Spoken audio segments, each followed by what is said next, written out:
Today on Something's Happening Here, we look at the tale of a protester who went too far at a Bakersfield City Council meeting. And having lived in Bakersfield myself for a little while, I have some opinions about that for sure. But we tell the story not just as a cautionary tale about the importance of knowing your audience, but also in service of the big point for this week: human judgment versus divine judgment. Human response to protest versus divine response to protest. We'll look at an example on the opposite end of the spectrum on Wednesday and bring the discussion straight up to heaven on Friday. But for today, we start by asking, who threatens murder at a Bakersfield City Council meeting? Seriously, have you been to Bakersfield? Welcome to the show.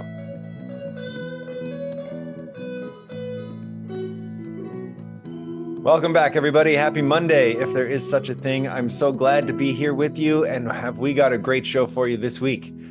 If you have paid any attention at all to any news source at all, I mean, left, right, corporate, independent, doesn't even matter right now because the whole world is exploding with protests right now. And of course, in America, these protests tend to be happening on our college campuses, including my alma mater, which I'm not proud of, but I knew there was a reason that I didn't give them any money once I graduated. And now I feel good about all those solicitation calls that I sent to voicemail. Man, it is a mess out there.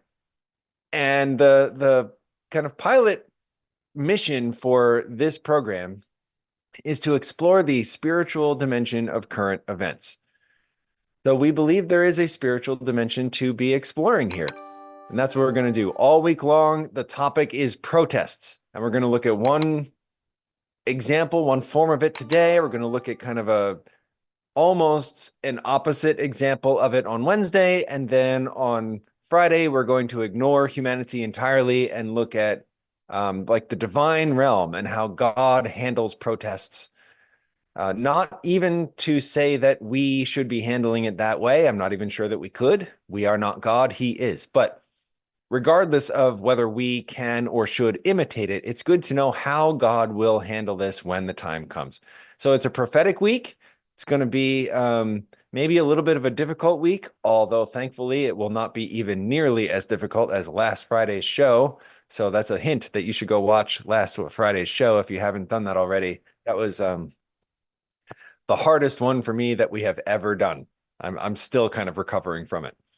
So in any case, let's get right to it. Today, we are beginning by traveling to Bakersfield.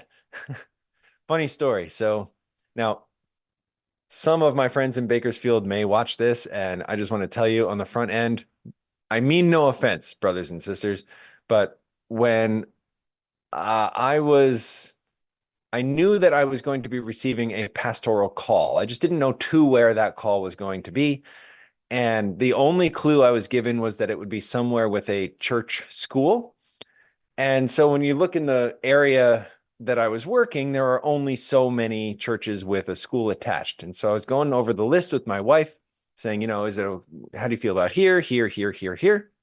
And she says, really, I don't really care. Anywhere on that list is fine except Bakersfield. So of course, where did we get sent? Yeah, I used to live in Bakersfield, not too long. I was only there about maybe just a little bit less than 2 years, but it felt like 10 years. That was a rough call for me, and I prayed daily for my friend who is now the pastor of that same church. But anyway, the point is that I have some experience with Bakersfield, and so I have some opinions about this story that we're going to share, and I'm actually really happy and joyful to share it with you. All right, let's read from the New York Post.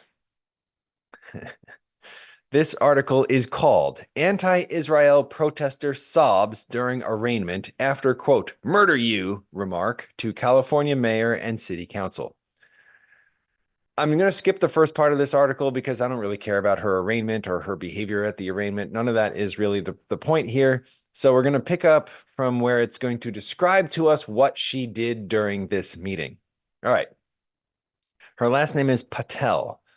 Riddhi Patel, 28 years old. I used to think that was old, but man, that was a long time ago in my own life. So she's just a kid. And she made a rookie mistake. She said, the article says Patel was seen on video during the public comment section of the city council meeting on Wednesday, claiming she hoped oppressed minorities would guillotine city government members, declaring that even Jesus Christ would kill them, and threatening to go to their houses and murder them. Now, I don't know anything about this woman except what I'm reading from this article and related ones, but I'm going to go out on a limb here and say this woman is not a Christian.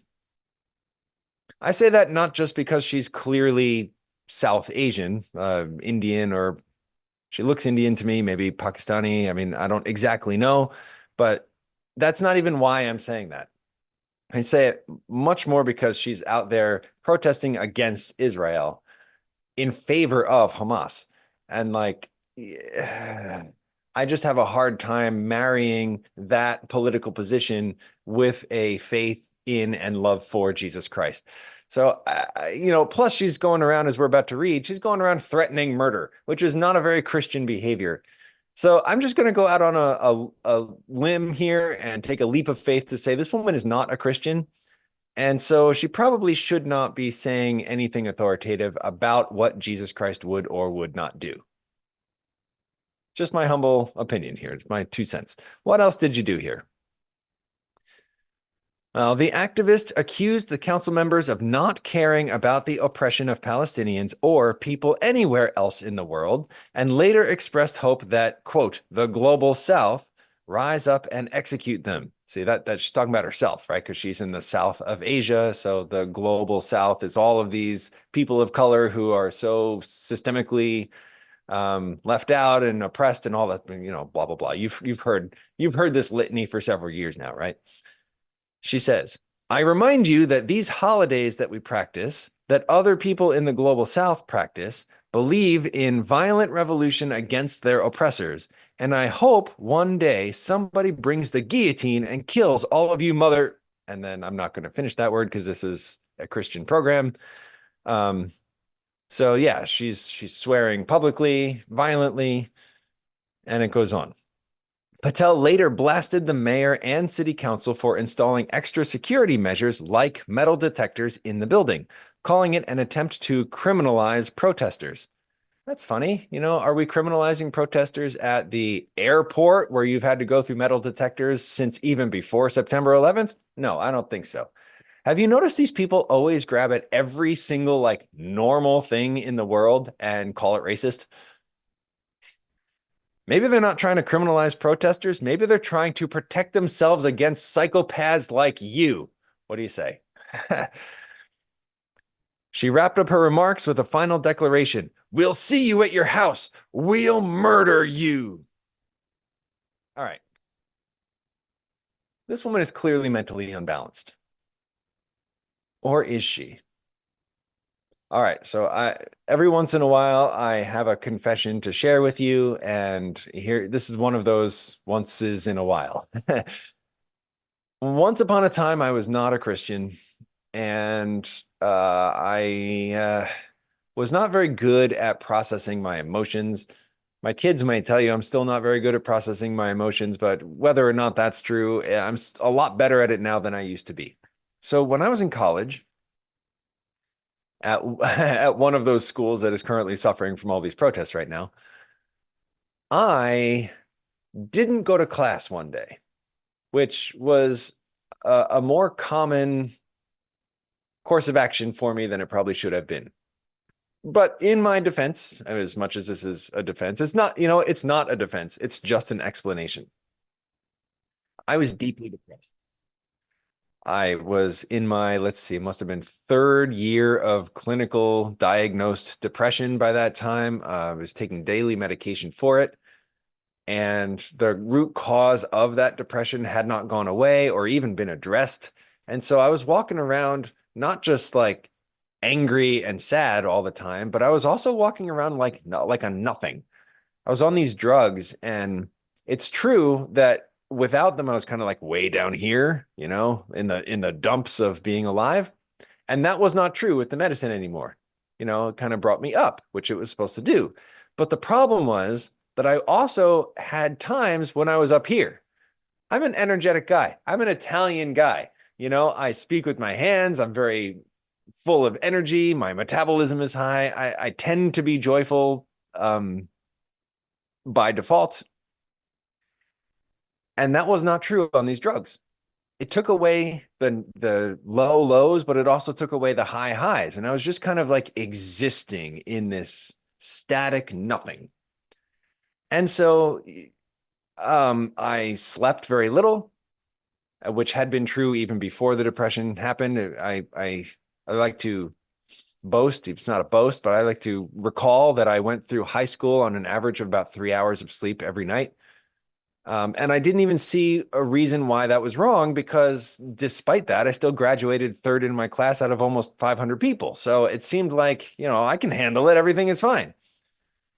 But I couldn't handle it clearly. So here I am in college and I have to go to class and I don't want to go to class. I had been up too late the night before. I was very tired. I decided I'm just going to skip class today.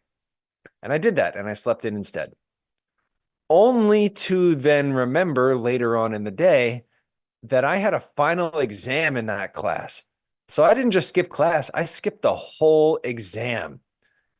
And I never got a call about it from the teacher, from the test administrator, from anybody involved. I simply, as like, we had this way to call in to see what our grades were. These are the days before the iPhone, so it was harder to do stuff. But I called in for my grade and it was an F. It wasn't even an incomplete. It was nothing. It was just an F, like a flunk. And so I panicked and I called up the guy who was, I mean, it's weird. You don't need the details, but he was not my main professor. He was like the technical professor, the professor for all the technical stuff. And he was the one who was administrating the final exam. So I called him up and I got his voicemail or whatever it was. And I left him an angry message. I did not threaten him. I didn't do that, but I definitely sounded angry. I called him by his full name, Mr., first name, last name, in this kind of like concerned, angry tone of voice. I told him that I had been sick, which was not true, but it seemed like a good enough excuse to me. And then I left this message saying, like, I hope that you'll call me back and we can figure out how to go forward here because it's unacceptable, whatever. I don't even remember what I said. It was angry, but it was not threatening.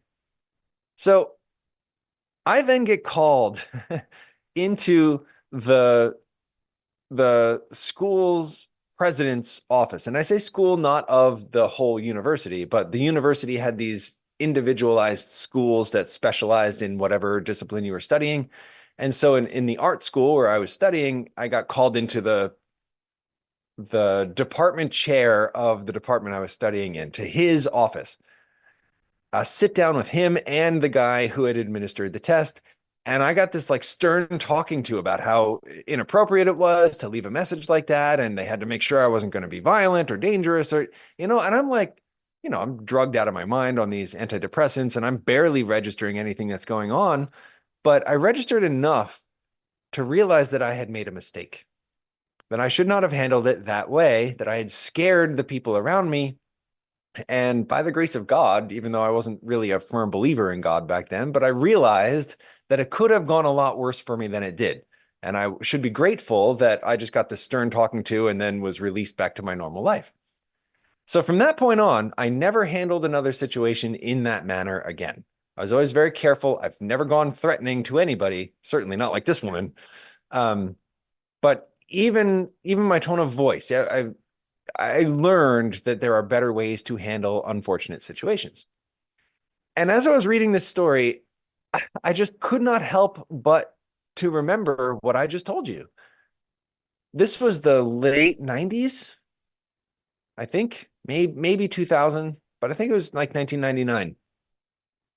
And God had mercy on me because everything has gotten more extreme since 1999. And if I did the exact same thing today, I don't think I would have gotten off as easy. But this woman was just a kid, right? 28 years old. So when I had this experience in 1999, she was apparently 4 years old, She didn't get to have that same run-in like I did in the 90s when things were kind of dismissed. Now she got the hammer thrown at her. So I believe she's being held in $1 million bail. Is that correct? Yeah, I don't know if that's in here or not, but I think the producer said that to me at some point. So she's being held on a very high bail and probably will be fired from her job. And all because she decided to mouth off. Now, so I got a couple things to say about that. First of all, what in the world were you thinking, woman? Except I know what she was thinking. Because just yesterday or possibly the day before, there was a similar protest because protests everywhere, right? And they tend to be about the same things. A lot of people upset about Israel winning the war against Hamas. Because let's be honest, Israel's winning the war against Hamas. And it's inevitable that they will be victorious simply because they are stronger and faster and have better technology, and they will bomb Gaza into a parking lot if they have to, and no one can stop them. I mean, short of declaring war against Israel, from a more technologically advanced country like America, like no one's going to be able to stop them. Israel's going to win this thing. And a lot of people are very upset about that because they don't particularly like Israel very much. So there was a similar protest in San Francisco on the Golden Gate Bridge where these people shut down the bridge, like shut it down so traffic could not cross the bridge. Now, if you haven't lived in or near San Francisco, maybe that doesn't sound so bad because whatever, it's just one bridge. But like the Golden Gate Bridge, there is no alternative. If you're trying to get from San Francisco up to Napa, up to the just what's across the Golden Gate there, there's no other way to get there without going, out to Oakland and then up through the Antioch area and one of those bridges and taking this like extreme long detour to get up where you're going. It's a mess. Shutting down the Golden Gate is a massive, massive problem. And they did it.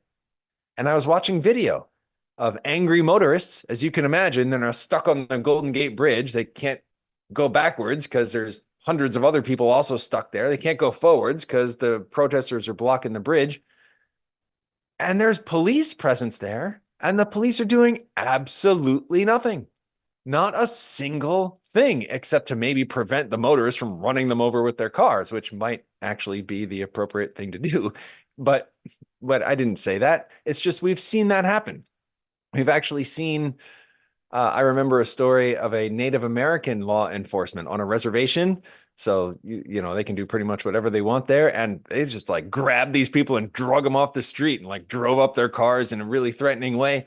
So like I've seen even law enforcement get fed up with this and take physical action against such people, but not in San Francisco. These cops were just like, oh, well, oh, well, like it was making me angry watching the video, and I wasn't stuck on the bridge, and I don't even live in California anymore, but it made me angry.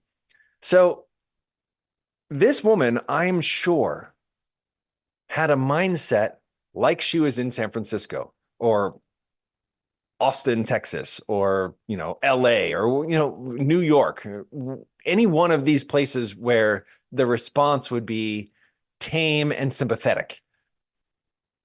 But she's in Bakersfield.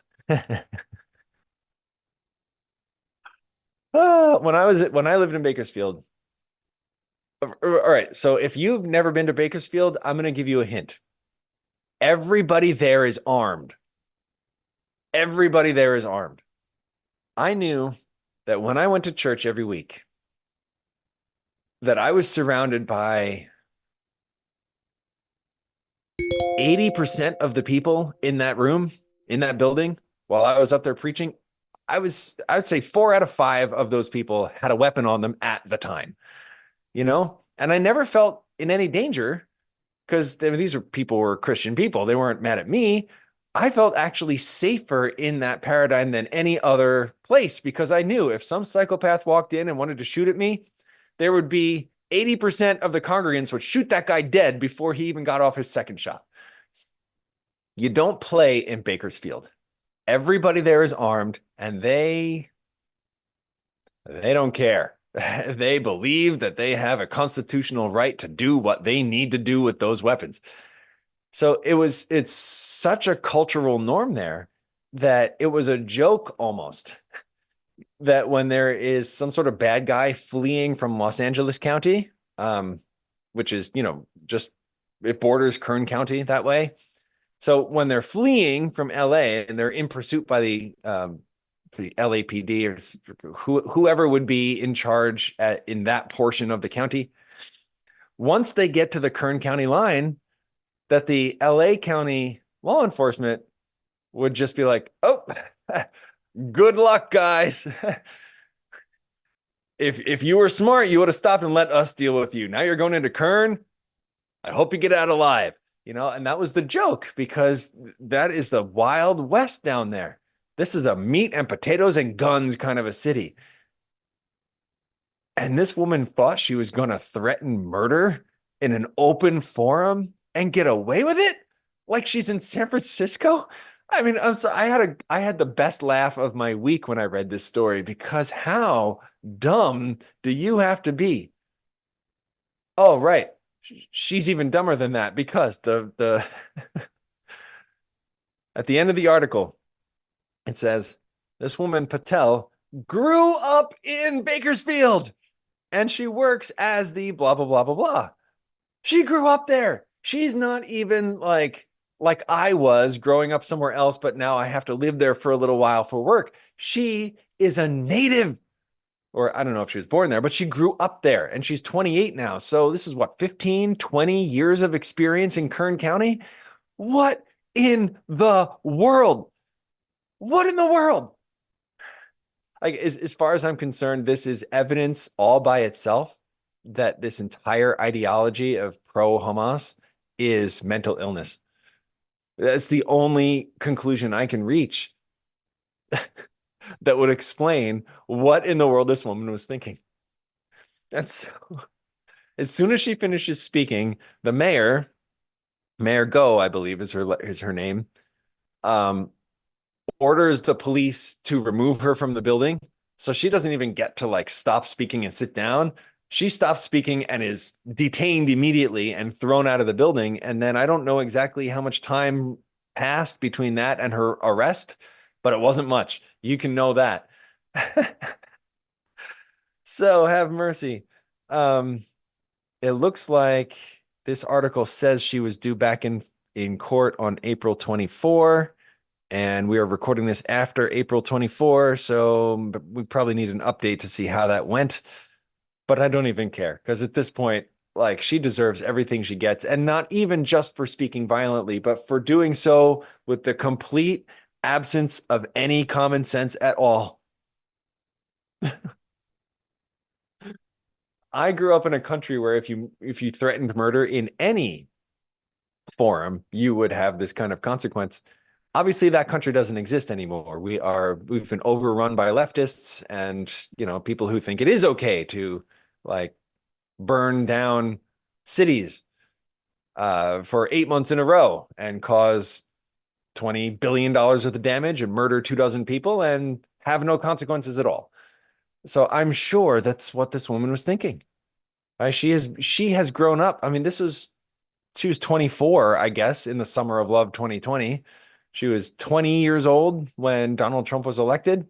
I mean, 20, your brain is like mashed potatoes when you're 20 years old. You're still several years away from having a fully developed prefrontal lobe. You're really just like a kid in an adult's body when you're 20. And so part of me even sympathizes with her. Her entire cultural context has been in the post-Trump crazy Antifa leftist mentality. I hope she learned a lesson. I hope she learned that all of life is not one great big Antifa rally, and that she's probably going to have to pay some serious consequences for this. And I hope she does. I hope that your life is irreparably altered by this, Madam Patel. And I'm a big believer in grace and forgiveness, so hopefully you can find the Lord, or whatever version of forgiveness your particular religion permits you. And and again, I don't know if she's Christian or not. I strongly doubt it, but whatever she believes in, I hope she finds forgiveness and grace in that belief system, and turns a corner. is going to be a new person going forward. Redemption is available to everybody. Hallelujah. But this woman needs to face some consequences. And I hope that her story is widely discussed and broadcast as a cautionary tale about knowing your audience. If you want to try this out next time, I'm going to speak to you directly, Ms. Patel. If you happen to ever watch this, my advice to you is if you want to try this nonsense again, do it in San Francisco. Or travel a couple hours south down to LA County. Okay? They'll let you do pretty much anything down there. Don't try it again in Kern County. They don't play in Kern County. All right, so that's our setup for the week. When we come back on Wednesday, we're going to have a similar story of a protest and the kind of authoritarian response, except that the nature of the protest was different and the nature of the entity being protested was very different. And so we'll see how those differences in the characteristics of the players involved changes the entire outcome of the whole thing. The purpose of that is to kind of set up the spectrum of justice from a human point of view. How does it go when, this kind of cultural idea is dominant? How does it go when this completely different cultural idea is dominant? And then on Friday, we're going to keep that in the back of our minds, but we're going to study Revelation chapter 20. And we're going to see how God deals with a universe of protests. And I strongly want to encourage you to come back on Friday for that, especially if your understanding of Revelation 20 doesn't match anything that I just said. And my closing thought here is that I have become aware that the ideas that circulate throughout the world about Revelation 20 are so varied that it's entirely possible you may not think that it says what it clearly says, right? If you belong to any one of the other many variant understandings of that chapter, then, I want you to come and check out my understanding of that chapter on Friday. And hopefully we'll see that a nice historicist approach to it in proper context of chapter 19 and also 1 Corinthians 6 and also some other text really makes it quite plain. So have a great day. I'll see you back on Wednesday and then again on Friday. Let's pray. Loving Father, I pray for this woman, Patel. She is scared and she's probably facing some real consequences. And I pray that you will have mercy upon her, not necessarily from a legal point of view, because sometimes we have to pay the consequences for our actions, and that will be good for her. But from an eternal point of view, have mercy upon her and shower her with your light and forgiveness so that she can make better choices on the other end of this legal problem and come out of it as a different woman with a different spirit, making much, much better choices with how she uses her energies going forward. And I pray that everyone who might share a mentality as hers is going to become aware of this story and learn lessons the easy way instead of learning them the hard way in a jail cell or worse. Bless this nation, Lord. I know you love this nation, and yet we're in a lot of trouble right now. Bless us with a spirit of peace and calm, and lead us to a better outcome, one that engages our capacities for reason and empathy instead of just passion and hatred. We ask all this in Jesus' name, Lord, and we ask also that Jesus come soon to take us out of this world of sin and death. Amen. All right, and with that, God bless you. Have a great day off, and I'll see you back here Wednesday.